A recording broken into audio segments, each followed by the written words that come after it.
नमस्ते दोस्तों, आपका एक बार फिर से स्वागत है क्लासिक कहानियाँ में। आज मैं आपको एक कहानी सुनाने जा रही हूँ जिसका शीर्षक है पारस पत्थर। आइए आज की कहानी शुरू करते हैं। बहुत पुरानी बात है, एक किसान था। उसके पास सैकड़ों एकड़ जमीन थी। किसान बूढ़ा हो चला था। उसका एक लड़का था, उसका नाम सुरेश था। एक दिन अचानक जमींदार की मृत्यु हो गई। अब सारी जमीन की देखभाल उसके लड़के सुरेश के ऊपर आ गई। लेकिन सुरेश को खेती बाड़ी और मेहनत करना अच्छा नहीं लगता था। वह जल्द ही बहुत अमीर बनना चाहता था। तभी किसी ने उसे पारस पत्थर के बारे में बतलाया। पारस पत्थर एक ऐसा पत्थर होता है जिसे किसी भी धातु से स्पर्श करने पर वह धातु सोना बन जाती है। सुरेश किसी भी कीमत पर पारस पत्थर पाना चाहता था। उसने पारस पत्थर ढूंढने का बहुत प्रयास किया, किंतु उसे पारस पत्थर कहीं नहीं मिला। पारस पत्थर के लिए उसने कई लोगों से संपर्क किया, किंतु वह पारस पत्थर पाने में असफल रहा। आसपास के ठगों को पता चल गया कि सुरेश किसी भी कीमत पर पारस पत्थर पाना चाहता है। ठगों ने पारस पत्थर का लालच देकर सुरेश से लाखों रुपए ठग लिए। ठगों के बाद सुरेश ढोंगी बाबाओं के जाल में फंस गया। ढोंगी बाबाओं ने भी सुरेश को लालच देकर बहुत सा पैसा ऐंठ लिया। पारस पत्थर के लोभ में सुरेश को बहुत नुकसान हुआ और उसे अपनी कई एकड़ जमीन भी बेचनी पड़ी। सुरेश की पत्नी हमेशा उसे समझाती कि इन सब बातों में मत पड़ो, अपने पास बहुत जमीन है, उसी में खेती करो, मेहनत भी किसी पारस पत्थर से कम नहीं है। किंतु सुरेश को तो पारस पत्थर की ही धुन सवार थी। एक दिन गांव में बहुत पहुंचे हुए संत आए। सभी ने उन्हें अपनी समस्याएं बतलाई।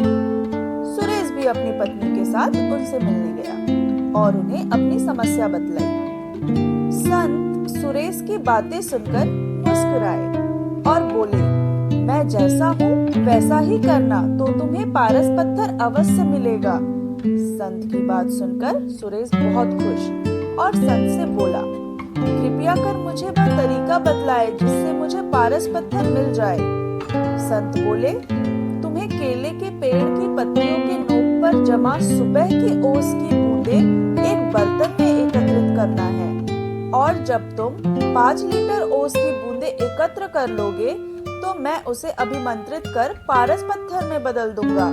लेकिन याद रहे, ओस की बूंदों में तुम पानी मिलाकर धोखा देने का प्रयास करोगे तो तुम्हारी पूरी मेहनत पर पानी फिर जाएगा और ओस की बूंदें पारस पत्थर नहीं बन पाएगी।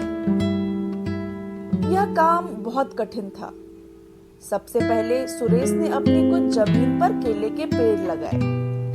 केले के पेड़ धीरे धीरे बढ़ रहे थे, किंतु इतने पेड़ों से वह ओस की सिर्फ कुछ ही बूंदें एकत्र कर पा रहा था।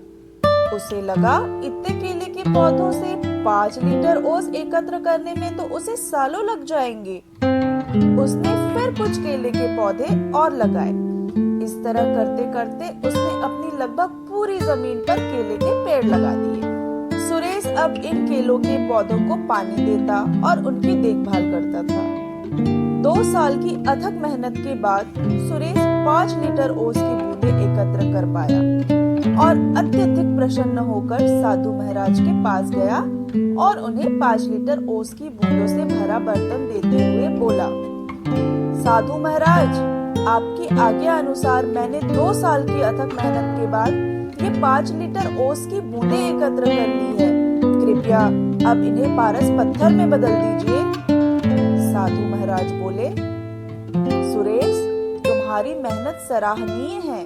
तुम्हें तुम्हारी मेहनत का फल अवश्य मिलेगा। कल जब तुम आओगे तो अपनी पत्नी को भी साथ लाना। सुरेश खुश होकर अपने घर चला गया और पत्नी को सारी बात बतलाई। दूसरे दिन दोनों पति पत्नी जल्दी उठकर नहा धोकर साधु के पास पहुंचे। साधु ने सुरेश को देखकर कहा, सुरेश, मैंने ओस की बूंदों को पारस पत्थर में बदलने के बहुत प्रयास किया, किंतु मैं उन्हें पारस पत्थर में नहीं बदल सका। यह सुनकर सुरेश बहुत उदास हुआ और साधु से बोला, आपके कहे अनुसार मैंने 2 साल अथक मेहनत करके 5 लीटर ओस की बूंदें एकत्र की, किंतु मेरी मेहनत बेकार गई। आपने भी दूसरे लोगों की तरह मुझसे झूठ बोला। सुरेश की बात सुनकर साधु बोले, बेटा, मेहनत कभी भी बेकार नहीं जाती। तुम्हारी पत्नी के हाथ में जो पोटली है उसे खोलो। सुरेश ने अपनी पत्नी के हाथ में रखी पोटली खोली तो देखकर दंग रह गया। उसमें सोने चांदी के आभूषण और कीमती रत्न थे। साधु बोले, सुरेश, ये तुम्हारी मेहनत का फल है, जो किसी पारस पत्थर से कम नहीं है। सुरेश ने कहा, यह मेरी मेहनत का फल कैसे हुआ?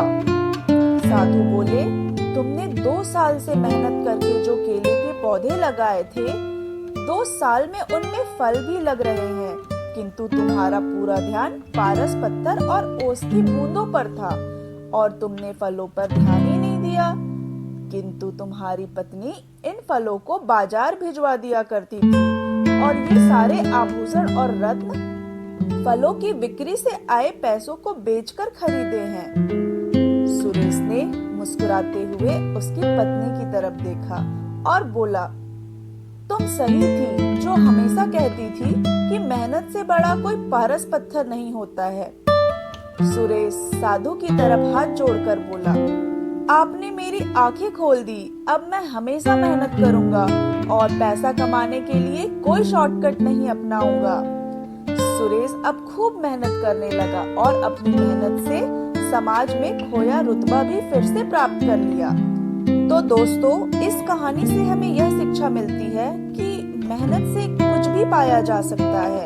तो ये थी आज की कहानी। आशा करती हूँ ये कहानी आप सबको पसंद आई होगी। कृपया इस कहानी को लाइक करें और चैनल को सब्सक्राइब करें। यदि आप चाहते हैं कि मैं आपकी कहानी इस चैनल पर सुनाऊं, तो मुझे अपनी कहानी भेजें। अपनी कहानी